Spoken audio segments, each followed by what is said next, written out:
Have you seen Bob? What about Lisa? I must say that to my cashiers at least 50 times a day. Now, you have to understand that Bob and Lisa are not real people. They're acronyms. For those of you that don't know what an acronym is, it's a word or a name. Sometimes it's just a bunch of letters that's created from taking the first letter, sometimes two letters of a word in a phrase, and putting them together in order, creating the acronym. Such as Bob, which stands for a bottom of basket, or Lisa, which means look inside always. Get it?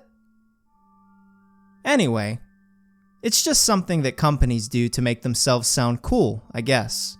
Sometimes it works, sometimes it don't. The weirdest acronym I've ever seen at a grocery store was DYFEYWLF. I saw it at one of those big name stores about a year ago. It took me a while to figure out what it meant, and I've been doing this for over 15 years. You got any ideas? Go ahead and give it a try. You may have a future in the grocery business. I'll tell you what it means at the end of the story.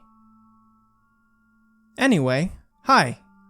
I'm Candy, short for Candace. I'm the ACSSM here at Barnaby's. Look at that, another acronym. Anyway, it stands for Assistant Customer Service and Sales Manager, which means I'm in charge of customer service, obviously, as well as all the cashiers, the office people, and any money, checks, WIC vouchers, and food stamp purchases that come through the registers. My friends call me Bubbles because of my happy and chipper disposition. It annoys some people, especially in the morning if they haven't had enough coffee yet. I don't drink coffee. I'm more of an energy drink kind of person. Anyway, that's not important. Now, I'm sure you all know that Barnaby's is a very old store. We don't have one of those cash counting machines or a change weighing machine like the big name stores do. No. We have to count all the money by hand, then write it down on a log sheet and file it away in a large file cabinet in the office. Anyway, another one of my jobs, which I volunteered for, is employee relations. That means try to keep the employee as happy as possible.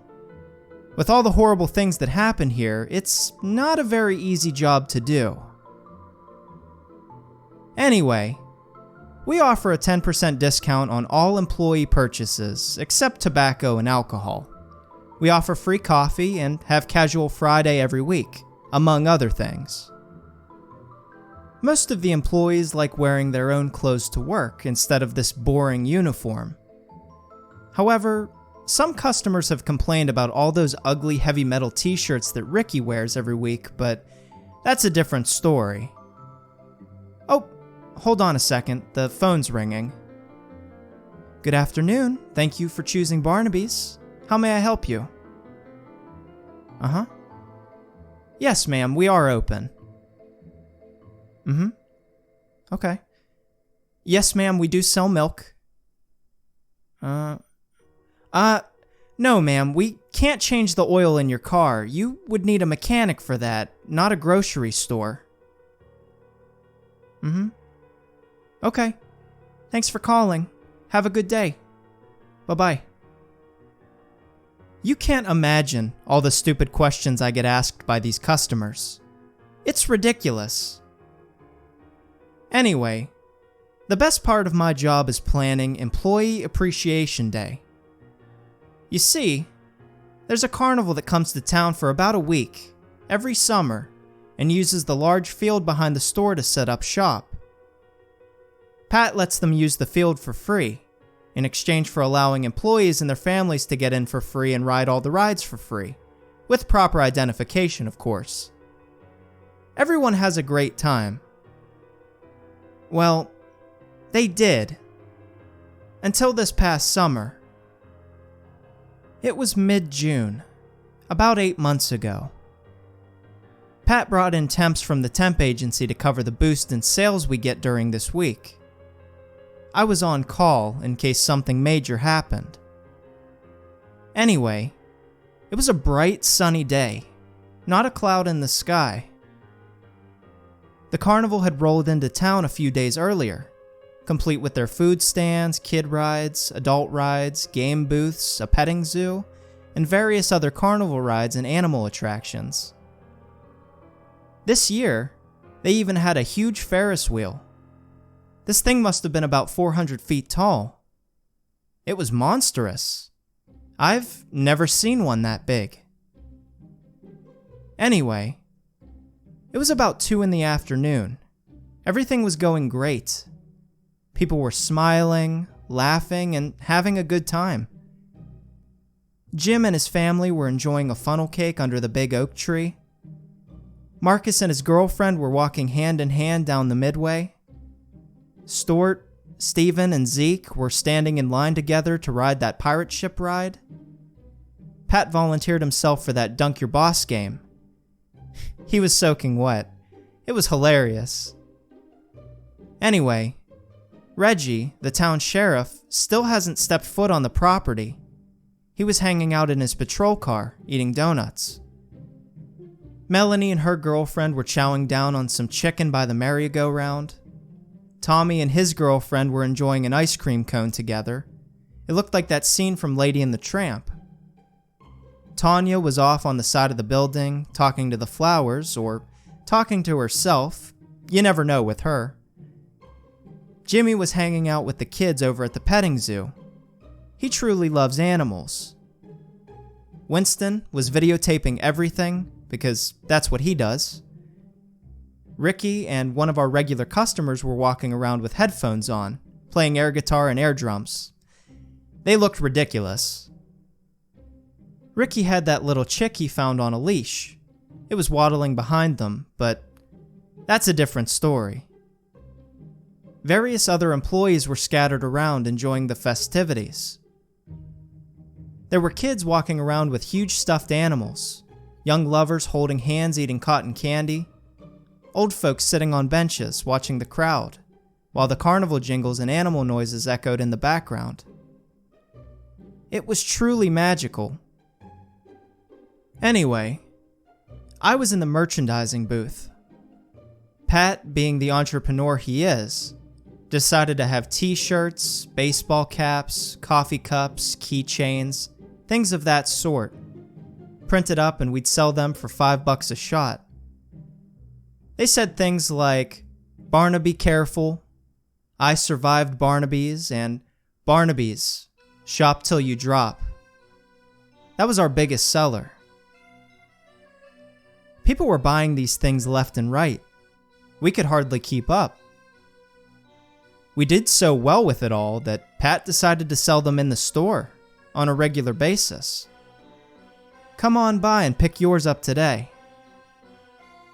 Anyways, as I said, everything was going great. Suddenly, all the animals started acting strangely, like they know something was gonna happen. All the horses at the pony rides started jumping around and kicking, bucking the riders off their backs. Then they took off, running through the field on a frenzy. One lady's foot got caught in the stirrups and was dragged about 50 yards. She was a bloody mess, but she was okay though. The cows all laid down and began mooing wildly. The bulls began snorting, like demons ready to strike. The chickens were running around like their heads were cut off. They were all going crazy. It was quite disturbing. Everyone just stopped and stared at the barns. Suddenly, we heard what sounded like a sonic boom. You know, the sound a plane makes when it breaks the sound barrier? The vibration from the sound was so intense that it shook the ground, violently, causing several people to fall to the ground, several tents and small buildings collapsing as well, crushing the people inside. The sky turned dark gray. as the wind picked up drastically, growing more intense with every passing moment. Dust and debris flying everywhere. The carnival workers tried desperately to stop the rides and remove the riders. The on-the-ground rides were somewhat successful, only a few injuries there. But the off-ground rides weren't so lucky. As the wind blew harder, as I can only describe as the force of a tornado, the pirate ship ride was caught in full swing and was ripped completely off its base and sent soaring into the sky. The screams of the passengers still haunt me in my sleep. Anyway, it came crashing down upon the ground, crushing and killing all the passengers aboard and injuring many people on the ground. It was horrifying. People were running and screaming, heading to their cars or into the store. They were jumping over the injured people and dead bodies to save themselves. The wind was blowing so hard that it launched several people into the air and slammed into trees, carnival rides, and the back of the store. Lightning bolts began to hit the ground as the thunder roared. It never rained though, which was odd. Anyway, I hid behind an old propane tank connected to the building next to the store. Thank God it wasn't struck by lightning. Anyway, now that I think about it, there were no animals injured or killed during all of this. The wind never touched the barns or the petting zoo. All the animals were alive and accounted for, which was very odd, but a good thing nonetheless. Anyway, from my point of view, I could see that the midway was totally demolished. Dead bodies lay amidst the twisted metal and bloody stuffed animals. The merry-go-round began spinning extremely fast from the wind.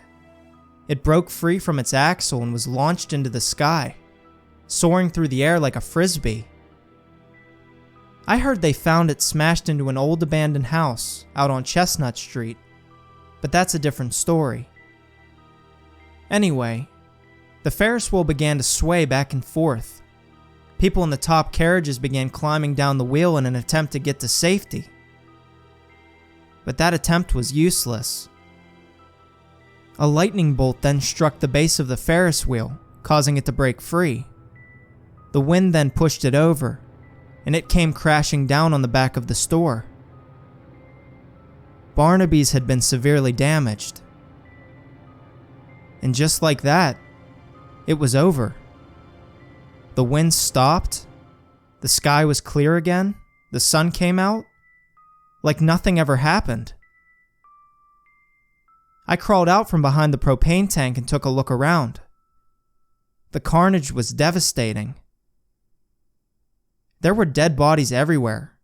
Not just dead bodies, but bloody severed pieces of bodies, some with chunks of metal sticking out of them.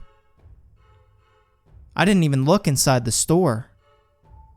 People were bleeding. People were crying. I nearly broke down and cried myself.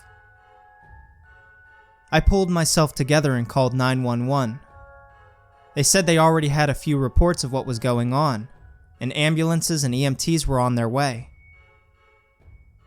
As I was walking around helping people up, I noticed something really strange.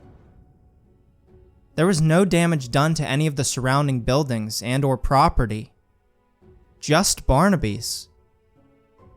It was like the storm's intention was to destroy this place.